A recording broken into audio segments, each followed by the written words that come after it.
tudo bem? Professor Rafael de Sociologia, mais uma vez aqui com vocês e dessa vez para trabalhar um conteúdo muito interessante. A gente vai falar hoje sobre a identidade no mundo globalizado, beleza? Então já fica atento, já fica atenta, pega teu caderno, tua caneta, lápis, marca-texto, seja lá o que for, para você anotar as dicas que eu vou te passar nessa nossa aula de hoje. E a aula de hoje está dividida em 4 tópicos, beleza? Vamos ver aqui? Vem comigo. Primeiro tópico, identidade e globalização. Já que o assunto é identidade no mundo globalizado, a gente precisa entender o que é identidade e o que é globalização. Segundo tópico, o desafio da alteridade no mundo globalizado. Você não sabe o que é alteridade? Não te preocupa que eu vou te explicar nesse segundo tópico. Terceiro, diversidade cultural, identidade e democracia. E para fechar com chave de ouro a nossa aula de hoje, identidade cultural na contemporaneidade, mais precisamente no século XXI. Então, beleza? Tranquilo? Já está com caderno e caneta?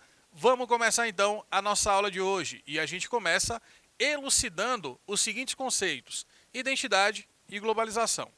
Identidade já é um assunto que a gente trabalhou anteriormente, mas eu vou te relembrar.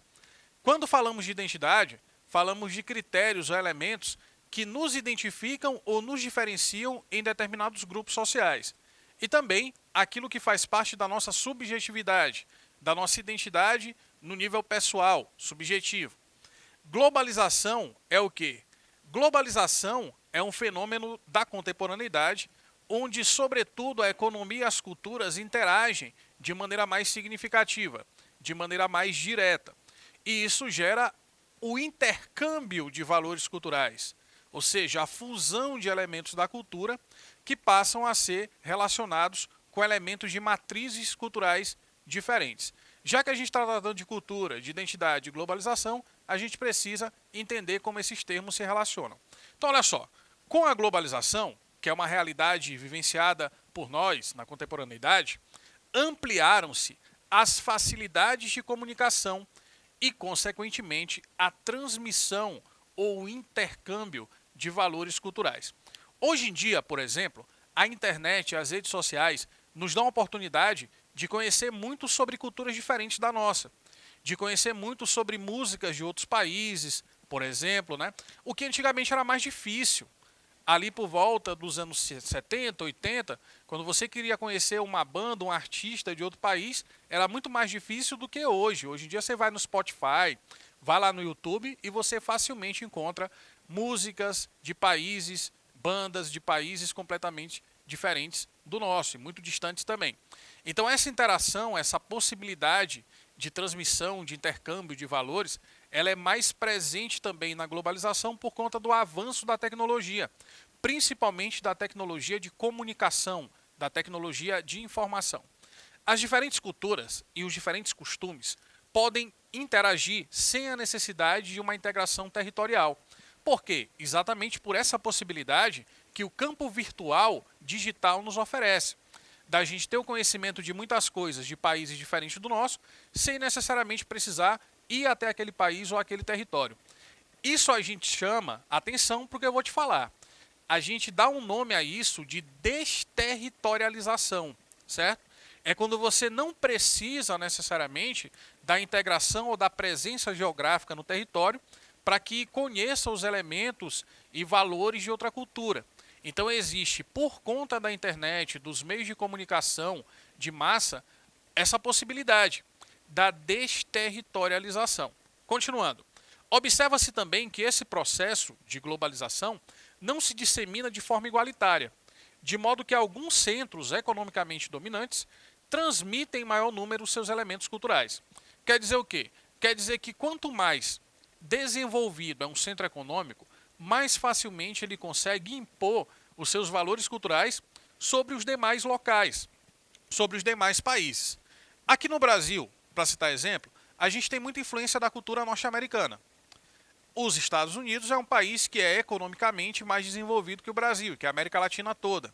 Então é mais fácil que os valores de lá, desse centro econômico mais desenvolvido, sejam repassados para os centros que não são tão desenvolvidos economicamente como a América Latina, incluindo o Brasil, certo? É isso que quer dizer aqui o primeiro slide, que isso não é de forma igualitária.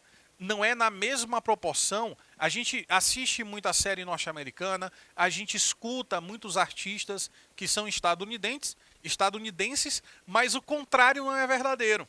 Mas a cultura brasileira não entra nos Estados Unidos de uma forma tão massiva como a cultura norte-americana entra no Brasil, ok? Por isso que não é de forma igualitária, é de forma desigual. E o que caracteriza essa desigualdade? É exatamente o fato dos Estados Unidos ser um centro economicamente mais desenvolvido. Então, mais facilmente, ele consegue expandir também os valores da sua cultura para os demais países, para os demais locais. Beleza? A globalização permite o quê? A troca de informações e experiências entre pessoas distantes, entre países diferentes. Certamente esse fenômeno causou um impacto nas identidades culturais. Como eu te falei, se a gente comparar o tanto de cultura, de elementos culturais, de filmes, de músicas, que a gente escuta aqui no Brasil, que vem da Europa, dos Estados Unidos, em comparação ao que era há 100 anos, lá por volta de 1920, é bem maior a quantidade, né? É bem mais expressiva a influência da cultura europeia e norte-americana hoje no Brasil do que era há 100 anos, certo? Isso tem a ver com o quê? Com o avanço da tecnologia de informação, da internet, das redes sociais. Então parece que o mundo diminuiu de tamanho, metaforicamente falando, né? Então as fronteiras, elas não são mais tão fronteiras assim como eram antes. Parece que as coisas estão mais intercambiadas, mais relacionadas do que era há um século atrás, beleza? O intercâmbio cultural torna-se cada vez mais presente no cotidiano das pessoas e da sociedade. Por exemplo, nós falamos aqui no Brasil muitas expressões que têm origem na língua inglesa. Shopping, por exemplo, certo? Assim também como a nossa culinária, que a gente no dia a dia consome, as comidas e tudo mais, elas têm também origens culturais diferentes. Tem gente que se amarra em sushi, tem gente que gosta muito de macarronada, de pizza. E todos esses pratos da culinária não são de origem brasileira. A pizza, as massas de origem italiana, o sushi de origem asiática, japonesa, entendeu? Então isso tudo vai integrando ao nosso cotidiano. A gente está falando de quê? De palavras, expressões faladas, culinária, música, arte em geral, cinema, certo? Valores culturais. Então tudo isso, de certa forma, vai sendo assimilado. É um intercâmbio, mas não é um intercâmbio igualitário, como eu falei antes. Porque quanto mais economicamente desenvolvido é o centro, é o país, mais ele consegue expandir os valores e elementos da sua cultura para os demais países, para os demais locais, certo? E a gente chega então a um segundo ponto de discussão. Já entendemos como a globalização facilita o conhecimento do outro, o conhecimento da cultura diferente, do país mais distante do nosso. Vimos que isso não ocorre de forma igualitária, pois a questão econômica ela é muito significativa na expansão desses valores culturais. E aí chega um ponto da gente discutir sobre a alteridade. Você não sabe o que é? Calma, eu vou te explicar. Alteridade, basicamente, é desenvolver a capacidade de se colocar no lugar do outro, de compreender os valores e a cultura que não é a sua, mas que é diferente da que você segue, beleza? Com a globalização, as pessoas enfrentam cada vez mais esse desafio, que é o desafio da alteridade. Ou seja, a necessidade de conviver com indivíduos que são frequentemente muito diferentes da gente, de si. E isso se torna uma realidade cada vez mais presente quanto mais a globalização avança e quanto mais desenvolvido é o país ou a região ou a cidade. Existem cidades no mundo que são megacidades, como São Paulo, Cidade do México, Nova York, Londres, Tóquio. E geralmente essas cidades são habitadas por pessoas que vieram de lugares bem diferentes. Vamos pegar São Paulo como exemplo. São Paulo, que é a maior cidade do Brasil, em termos de população e de economia, é uma cidade que tem muitas comunidades de imigrantes. Tem a comunidade italiana, a comunidade judaica, a comunidade japonesa, muito forte ali, né? Na região do centro de São Paulo, da Liberdade, no caso dos japoneses, certo? Então você percebe que essa interação ela vai ficando cada vez mais cotidiana, cada vez mais frequente, cada vez mais comum. E aí, parte desse desafio é exatamente conseguir conviver com essas pessoas que têm valores diferentes do nosso, que têm crenças muitas vezes também diferentes da nossa. Por isso que quanto mais desenvolvida é um polo urbano ou uma cidade, mais diversidade religiosa, diversidade de valores, de crenças, de costumes você vai perceber entre as pessoas que habitam aquele espaço. Até por uma questão quantitativa, né? É uma quantidade de pessoas muito grande que são de origens que são bem diferentes, que são origens culturais, religiosas, de valores distintas das pessoas com as quais elas vão precisar conviver. E o grande segredo da vida é exatamente esse. É a gente conseguir estabelecer uma convivência harmoniosa, uma convivência pacífica com pessoas que não pensam igual a nós, que não têm os mesmos valores que nós temos, que não seguem a mesma religião que a gente segue, para citar alguns exemplos, né? Por isso que é um desafio. O desafio da alteridade. Se fosse uma coisa fácil, a gente não ia chamar de desafio, né? Daí que vem a questão aí de ser algo desafiador, de ser algo que vai exigir de você uma postura de desprendimento, muitas vezes, dos seus valores e crenças para conseguir coexistir, para conseguir conviver com aquelas pessoas na sua cidade, na sua região, no seu trabalho, na sua escola, nas diferentes, nos diferentes panoramas, nos diferentes cenários sociais que a gente transita, né, e se relaciona. A alteridade é muito mais do que um conceito, é uma prática. O desafio de você conseguir conviver com o outro e de muitas vezes ter que se colocar no lugar do outro também é uma coisa que não é só teórica. A gente precisa vivenciar a experiência para conseguir exercer isso, para conseguir colocar em prática isso que a gente chama de alteridade. A alteridade consiste basicamente em colocar-se no lugar do outro, em entender as angústias do outro e tentar pensar também no sofrimento do outro. E como eu te falei, as cidades muito populosas, que tem muita gente e tudo mais, são cidades onde isso é ainda mais evidente. Até por conta da correria do dia a dia e tudo mais, na sociologia urbana a gente vê isso, né? Alguns autores, como Georg Simmel, que é um pensador alemão, ele diz que para viver na cidade, muitas vezes o urbanitas, o homem urbano, ele precisa se desprender de muita coisa. Ele precisa não atender tanto mais aos sentidos, né? Aos símbolos que a cidade acaba exercendo sobre ele, porque senão ele não consegue viver. Se a todo momento ele ficar comovido com um mendigo que pede esmola, ele não vai conseguir trabalhar, ele não vai conseguir cumprir a sua rotina. Então a indiferença, olha só, hein? A indiferença para com o outro, que é o contrário de alteridade, a atitude blasé, né? A atitude de não ligar, digamos assim, é algo que o homem urbano necessita para conseguir sobreviver. Então percebeu aí que quanto maior a cidade, mais gente, mais correria, mais compromissos, mais desafiador é exercer, é praticar a alteridade? Tem muito a ver também com o crescimento da área urbana. A sociologia urbana trata bastante sobre esse aspecto. A alteridade também é reconhecer que existem culturas diferentes. Ou seja, que você tem a sua cultura, os seus valores, as suas crenças, mas que tem pessoas que desde a infância foram socializadas com outros valores, com outras crenças, com um padrão de vida e de cultura diferente do seu. O entendimento disso é algo importante também. E que eles também merecem respeito em sua integridade. Então não é porque o outro acredita em uma coisa diferente da que eu acredito, ou então tem um comportamento que é diferente do meu, que eu vou simplesmente execrá-lo, crucificá-lo, condená-lo. Pode ser até que esse comportamento, esse valor, essa crença não combine muito com a minha, não seja muito compatível. Mas eu preciso compreender que isso é parte da vivência e da existência da outra pessoa. Então, o mínimo que eu posso fazer é respeitá-la.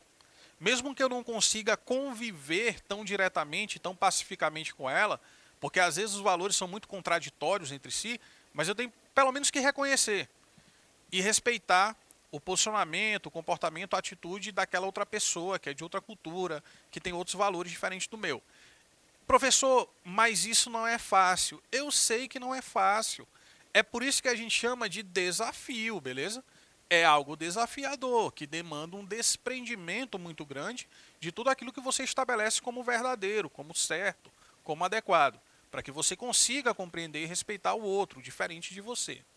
Nesse sentido, atenção, o reconhecimento da alteridade, esse exercício desafiador de respeito e reconhecimento do outro, é o primeiro passo para construirmos uma sociedade democrática e, portanto, mais justa, onde os grupos sociais, mesmo que sejam diferentes, possam viver, possam ser respeitados, possam ter a sua plena cidadania e o exercício dos seus direitos civis, sociais, enfim, que seja de fato uma sociedade democrática, não só na teoria, mas também na prática. E aí, quando a gente fala de democracia, a gente fala também de diversidade, de pluralidade. Talvez o grande mérito da democracia como regime político seja aceitar a contradição, seja fazer com que pessoas que pensem de forma muito diferente consigam coexistir, coabitar e conviver, principalmente, no mesmo espaço. Observa-se alguns grupos, infelizmente, que estão levantando em suas bandeiras uma identidade cultural fundida com nacionalismo, patriotismo e racismo. E isso, ao contrário da alteridade, vai gerar preconceito. Tá? Então a gente tem que ter muito cuidado com isso também, com essas identidades que são baseadas em critérios muito extremistas, seja racialmente ou até o ultranacionalismo também, porque isso dificulta o exercício de alteridade, de respeito e reconhecimento do outro, do diferente. Em suas ações, esses grupos que fundem essa identidade com um sentimento mais extremado, seja de pátria, nação ou de raça, buscam eliminar a diferença. E como eu te falei, isso não combina com a democracia, porque a democracia é a aceitação do diferente, é a convivência com quem pensa diferente de você, com o contraditório. Por exemplo, pautados em uma ideologia sobre a pureza racial. A gente lembra logo do Hitler, do nazismo, do arianismo, né? Então, obviamente, aquilo ali não é a promoção de uma sociedade democrática e justa, do respeito, do reconhecimento, dos valores do outro e tal. É bem diferente disso. É uma sociedade antidemocrática. Então, a gente tem que ter muito cuidado com essas coisas, em construir a nossa identidade com critérios que sejam muito extremados, muito extremistas, pode ser também essa palavra, racialmente, nacionalmente, patrioticamente falando. Porque, às vezes, extremar essas características nos faz desrespeitar o outro, querer anular o outro, querer perseguir o outro.